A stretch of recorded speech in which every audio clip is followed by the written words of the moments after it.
Hey, what is going on, guys? It's your boy Az. We are back here with a pre-recorded message.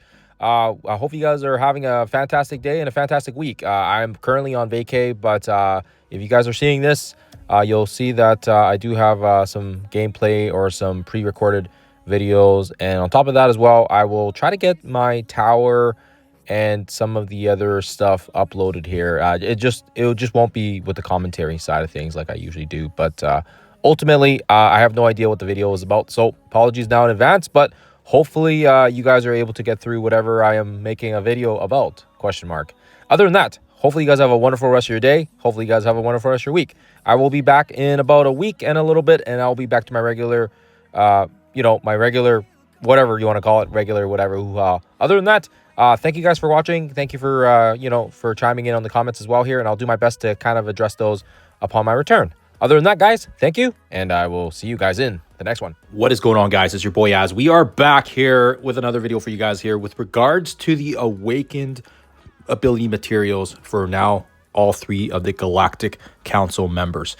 This is important because obviously with how important we've been trying to do these scourges with the towers, time and time again, right? There's going to be Cosmic Crucible buffs. There's going to be war buffs. I'm actually surprised there's no war buffs active for the next breaker. But having said that, in the Spider-Man Tower of Descent, you are able to get lots of raid active bonuses here, and on top of that as well, Crucible and also War is also going to be one of those requirements, right? And having said that, now we have those three Galactic members characters, right, that are going to shine in their respective game modes, right? Quasar, his awakened material is going to allow him to stop the speed, right? He's going to clear, and he's also going to be able to make it so that they can't get his battlefield off until it's 18, basically 18 turns, right? And this one came in pretty pivotal the last time we had the War Tower, because he was able to cancel out a lot of that speed manipulation, and he was also able to clear, and he clears the battlefield effect, right? So this was quite good on that regards, and having that awakened ultimate just made that much of a difference, like I said. Now let's move on to the other two. So Thunderstrike, he was also good because his event came back a few times in the Thunderstrike raids, and we were able to get his awakened materials quite a few times here. Even if you look at the I think I still have, I haven't brought these other ones up because we didn't really need to. I think the only difference it made was it just added a bit of damage. But I guess I should probably just do it for the sake of. Anyways, so you can get all their awakened materials in the store now at the low cost, or the reduced cost, I should say, from compared to previous ability awakened materials from the other ones. But Thunderstrike here is really good because his awakened passive, which basically gives him the ability to stop speed bar, and this is so important, especially right now with Cosmic Crucible, and if they have it in the towers, if they have it during the next breaker, this is going to be a key one here as well. So this is the passive you want to get. And then lastly with Blastaar, currently right now, if you guys have seen some of my breaker lineups and my breaker gameplays, you'll know that Blastaar is pivotal in node number 5, which is the one that has the super scroll, and it's also really, really important in node number 9 if you want to clear it with increased mods. And this is because we have his awakened basic.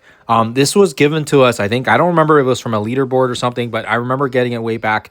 And again, when he hits, he fills his speed bar by 30%, and that allows him to bypass and get ahead of the super scroll and take some additional turns.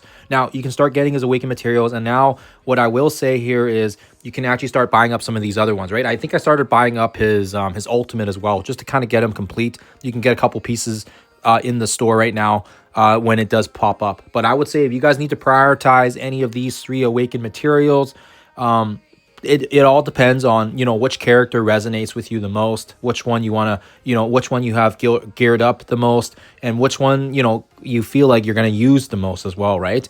I think ultimately Quasar has the best plug and play capability, but the limited war capacity allows for him to not be as you know, there's a lot of other war options now that we have Shadow Conclave and Omen. So maybe he's not the biggest priority, but we also have Blastaar and Quasar as well, or sorry, Blastaar and Thunderstrike as well, canceling out the speed, right? One can fill his speed bar up, and then the other can stop speed. So I'd say between these three, I don't think there's a right or wrong answer on which one you should prioritize on. Having said that, I would personally recommend that if you guys play lots of Crucible, maybe focus on maybe Thunderstrike and Blastaar first.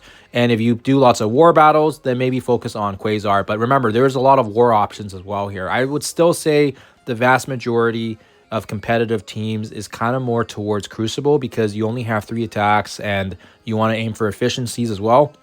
So probably it will be a toss-up between Blastaar, excuse me, I want to say Quasar. It'll probably be a toss-up between Blastaar getting his basics so that he fills a speed bar. And then you can also actually take advantage of the fact that when you do get this unlocked first, you can take advantage of the fact that you can use this as an advantage for the next time the Scorpion Breaker comes back in August, after August, and in September and in October, right? So this is going to help out. And then, of course, as well, if you have the other ones, the ultimate here and the passive is amazing because what ends up happening here is he's actually able to, while this character has the bomb burst, he's going to gain 20% speed.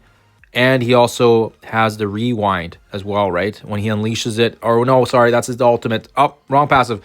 On this one here, if he has 5 or more, reduce the speed bar of all enemies by 30%. So I'm slowly trying to focus on the ultimate here so that maybe we can use it more in Crucible, use it more in the next tower, use it in the next breaker. So that's my priority right now on Blastaar. But Quasar, I mean, we've already got his ultimate, and maybe I'll get his passive done as well here. We've got 40 pieces as well. What does it do? All allies get 25% drain and lower damage reduction. Ooh, that's quite nice, actually. Damage reduction for legendary and mythic enemies. That's a pretty massive decrease. So that's nice. And then, like I said, Thunderstrike. Out of the 3, I would say he's kind of the least priority just because so many other characters are already in Crucible canceling out speed bar. We have Amazing Avengers canceling speed. We have Phoenix Force. We have New Mutants. We have Accursed. We have Starjammers. We just have so many more teams that we don't really need to use right now. So, I mean, Thunderstrike's kind of sidelined a little bit. So if you want to get the most out of your towers and stuff, I would say focus on Quasar, focus on Blastaar, and if you have any extras, then you can get that Thunderstrike Awakened passive so that he can act like Sentry, canceling out speed, and he can, you know, allow for your team to go first. But like I said, there's so many other teams that are kind of outpacing Thunderstrike right now that I would say out of the 3, he's probably the least prioritized. And he's probably the least favorite as well here. So if I've just, you know, like I said, the other 2 just got more love. Other than that, I'm still currently on vacation. So hopefully, hopefully this video is still relevant and hopefully you guys are able to get some value out of it. Other than that, guys, thank you for watching. I'll see you guys in the next one.